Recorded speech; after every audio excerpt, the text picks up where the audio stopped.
વલસાડમાં લવ જેહાદના મામલે ભારે ચકચાર. મુસ્લિમ યુવકે હિન્દુ નામ ધારણ કરી યુવતીને ફસાવી. હિન્દુ સંગઠનોએ ન્યાય માટે પોલીસ સ્ટેશન બહાર પરિવાર સાથે બેસી રામધૂન બોલાવી. વલસાડમાં સોશિયલ મીડિયાના માધ્યમથી ઓળખ છુપાવી હિન્દુ યુવતીને પ્રેમ જાળમાં ફસાવાનો કિસ્સો સામે આવ્યો. મુસ્લિમ યુવકે ખોટું નામ બતાવી યુવતી સાથે મિત્રતા કરી અને ત્યારબાદ તેને પ્રેમ જાળમાં ફસાવી. પોલીસની ઢીલી કામગીરી સામે રોષે ભરાયેલા હિન્દુ સંગઠનોએ વલસાડ રૂરલ પોલીસ સ્ટેશન ગજવ્યું. વલસાડ પંથકમાં વધુ એક વખત કથિત લવ જેહાદના મામલે ખળભળાટ મચી ગયો છે. એક મુસ્લિમ યુવકે સોશિયલ મીડિયા પર પોતાની અસલી ઓળખ છુપાવી હિન્દુ નામ ધારણ કરી એક યુવતી સાથે મિત્રતા કેળવી હતી. યુવતી આ યુવકની વાતોમાં આવી ગઈ હતી અને તેના પરિવારજનો પણ યુવકની અસલી ઓળખથી અજાણ હતા.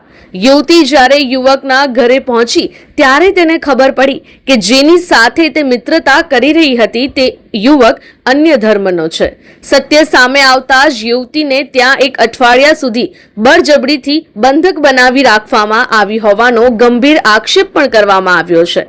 જેમ તેમ કરીને યુવતી ત્યાંથી બચીને પોતાના ઘરે પરત ફરી ત્યારે આ સમગ્ર ભાંડો ફૂટ્યો હતો. આ ગંભીર મામલે પોલીસ દ્વારા ત્વરિત અને કડક કાર્યવાહી ન કરવામાં આવતા હિન્દુ સંગઠનોમાં ભારે રોષ જોવા મળ્યો હતો. મોટી સંખ્યામાં કાર્યકર્તાઓ વલસાડ રૂરલ પોલીસ સ્ટેશન પહોંચ્યા હતા અને પોલીસ સ્ટેશનના પટાંગણમાં જ ધરણા પર બેસીને રામધૂન બોલાવી હતી. સંગઠનોની માંગ છે કે ઓળખ છુપાવી હિન્દુ યુવતીઓને ફસાવતા તત્વો સામે કડક કાયદેસરની કાર્યવાહી કરવામાં આવે. એક છોકરા હતા જે જીયા નાયકા કરીને આઈડી હતી. ફ્રેન્ડ રિક્વેસ્ટ આવેલી, મેં એક્સેપ્ટ કરેલી, ફ્રેન્ડશીપ રીતે વાત કરેલી. અમારો એક વર્ષ જેવું હતી ફ્રેન્ડશીપ. પછી મેં દિવાળી થઈ ને પછી મેં એની ઘરે એની માસીને ઘરે લઈ ગયેલો છોકરો. મેં હિન્દુ છે એમ કરીને ઢોળિયા પટેલ અને નામ બતાવેલું અંકિત. પછી એના ઘરે એની માસીના ઘરે ગયેલા. પછી એટલે એના ઘરે ગઈને પછી અમે છે ને બીજે દિવસે મેં પપ્પા લોકોએ ફોન કર્યો ને કહા છે એમ કરીને તો બતાવી મેં આ જગ્યા છે એમ. પછી બેની ઘરે જોવાનું રાખ્યું. છોકરો લગ્નની વાત કરવા સારું તો બેની ઘરે ગયા તો ખાલી 2 માણસને લાવેલો છોકરો. વડીલમાં ખાલી 2 છોકરાને લાવેલો હતો ને પપ્પા લોકોને બી એ જ નામે બતાવ્યું અંકિત ને મેં ઢોળિયા પટેલ છે. નીકળી મોમેડન છે છોકરો. એની ઘરે મને લઈ ગયેલા ને પછી ખબર પડી કે મુસલમાન છે. પછી એ ઘરમાંથી મને બહાર નહીં નીકળવા દેતો ને કોઈ સાથે વાતચીત નહીં કરવા દે. ફોન ને બધું લઈ પાડેલું એટલે મને મોકો નહીં મળ્યો ઘરે વાત કરવાની. પછી આજુબાજુમાં કોઈ આવા ત્યાં ભાઈ ફરે ને તો તેનીમાંથી મેં ફોન કરેલો પપ્પા લોકોને. પછી ભાઈને બોલાવ્યો લેવા સારું. પછી ભાઈ આવેલા ને ભાઈને મારેલો છોકરાએ. પછી મેં ઘરે આવ્યા કરેલી. મેં 2 વાગ્યાને આવેલા છે પોલીસ સ્ટેશનમાં. અમને કોઈ હજુ જવાબ જ નથી મળ્યો. પોલીસ વાળા બી કોઈ અરજી ને એવું કઈ નથી લેતા. 1 મહિના પહેલા બી અરજી કરી હતી પણ હજુ તેનું બી કઈ સોલ્યુશન નથી નીકળ્યું. એ છોકરાને હાજર કરો, અહીંયા કાર્યવાહી કરાવો. શું નામ છે છોકરાનું અત્યારે? મુસ્લિમ અત્યારે અરબાજ હનીફ મકરાની. ક્યાં રહે છે? અતુલ મુકુંદ.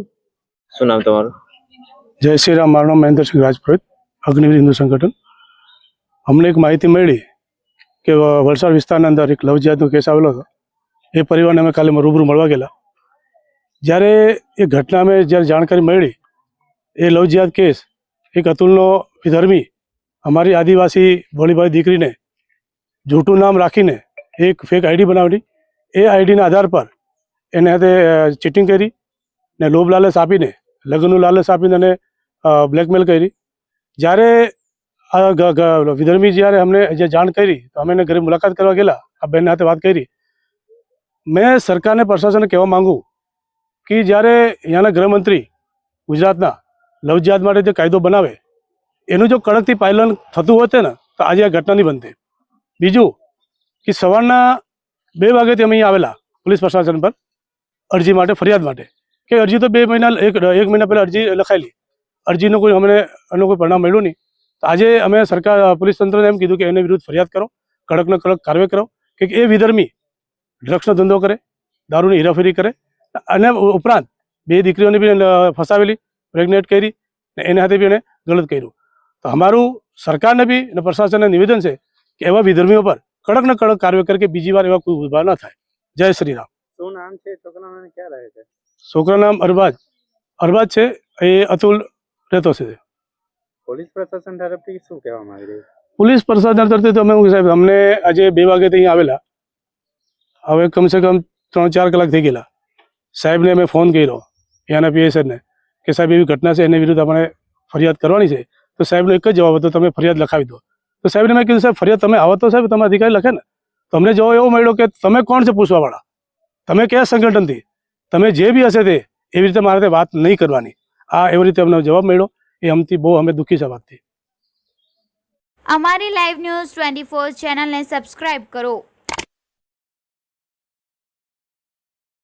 બેલ આઇકોન દબાવો જેથી આવનાર ન્યૂઝ અપડેટ્સની નોટિફિકેશન આપ સુધી સૌથી પહેલા પહોંચે.